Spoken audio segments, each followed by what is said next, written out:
पक्षीराज गरुड़ ने भगवान विष्णु से निवेदन किया, हे प्रभु, मैंने तीनों लोकों का भ्रमण करने के बाद उसमें रहने वाले लोगों को देखकर ये निष्कर्ष निकाला कि वह सभी दुखों में ही डूबे रहते हैं। मेरा अंतःकरण पीड़ा से भर गया है। स्वर्ग में दैत्यों की शत्रुता से भय है। पृथ्वी लोक में मृत्यु, रोग तथा अभिषिक्त वस्तु के वियोग से, पाताल लोक में रहने वाले नाग आदि को मेरे भय से दुख बना रहता है। उद्धरण चिन्ह तिल लोक कल्याण के लिए गरुड़ा द्वारा पूछे गए प्रश्नों का भगवान विष्णु द्वारा समाधान का सार इस पुस्तिका के माध्यम द्वारा पेश करने का प्रयत्न किया गया है। तिल पक्षी राज गरुड़ भगवान विष्णु जी से पूछते हैं, हे प्रभु, आप ये बताने की कृपा करें कि एक प्राणी कैसे मरता है और मरने के बाद कहाँ जाता है। 2 मरणासन व्यक्ति को किस कारण पृथ्वी पर सुलाया जाता है। 3 उसके नीचे कुश और तिल क्यों बिछाए जाते हैं। 4 उसके मुख में पंचरत्न क्यों डाला जाता है। 5 मृत्यु के समय गोदान, अनन्य वस्तुओं के दान क्यों दिया जाता है। 6 उस समय प्राणी आतिवाहिक शरीर कैसे प्राप्त करता है। 7 अग्नि देने वाले पुत्र पौत्र उसे कंधे पर क्यों ले जाते हैं।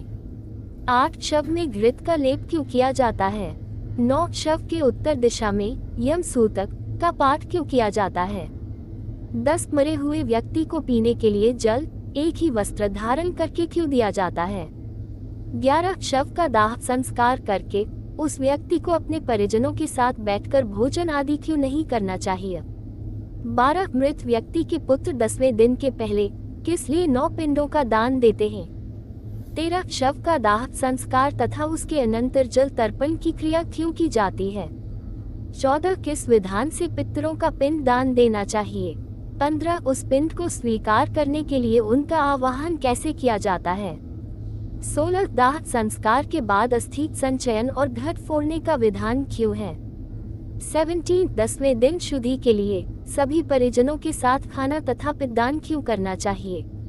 18 एकादश को पिंडदान करने का क्या प्रयोजन है। 19 13वें दिन पतदान आदि क्यों किया जाता है। 20 वर्ष पर्यंत 16 श्राद्ध क्यों किए जाते हैं। 21 हे प्रभु, मनुष्य का शरीर अनित्य है और समय आने पर ही मरता है, किंतु मैं उस छिद्र को नहीं देख सकता जिससे जीव निकल जाता है।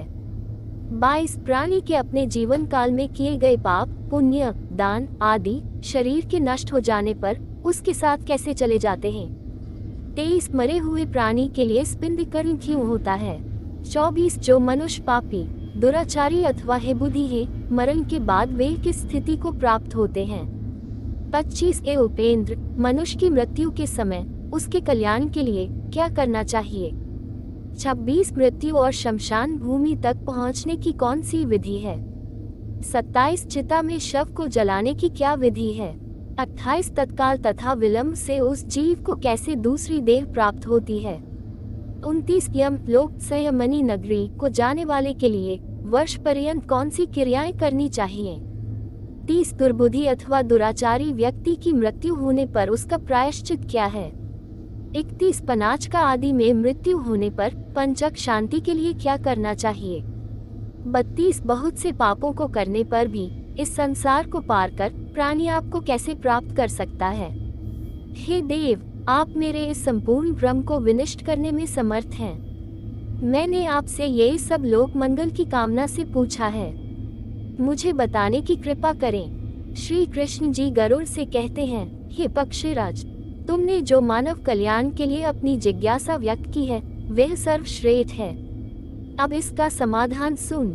जब मनुष्य अपने पिछले जन्म के अच्छे बुरे कर्म के संचित परिणामों को भोगता हुआ और इस जन्म में कर्म करता हुआ मरणासन अवस्था को पहुंच जाता है तो शरीर में कई रोग उत्पन्न होते हैं। एक अचानक सर्प की भांति वह मौत के जकन में बंधता चला जाता है।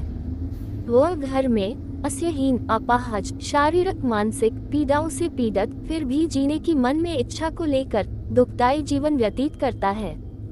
जब मरणासन व्यक्ति की इंद्रियों का समूह व्याकुल हो जाता है, चेतन शरीर जड़ीभूत हो जाता है, तब अंतिम क्षणों में एक अलौकिक चेतना आती है जिसमें सभी लोग एक जैसे दिखते हैं। उस समय वह कुछ बोलने योग्य नहीं रहता और प्राण शरीर को छोड़कर यमराज के दूतों के साथ चल देते हैं। जब प्राण शरीर को छोड़ते हैं तो बहुत कष्टदायी होते हैं और ऐसा दर्द होता है जैसे 100 बिच्छुओं ने डंक मारा हो। उसके मुंह में झाग बनती है और सारा मुंह थूक भरने लगता है।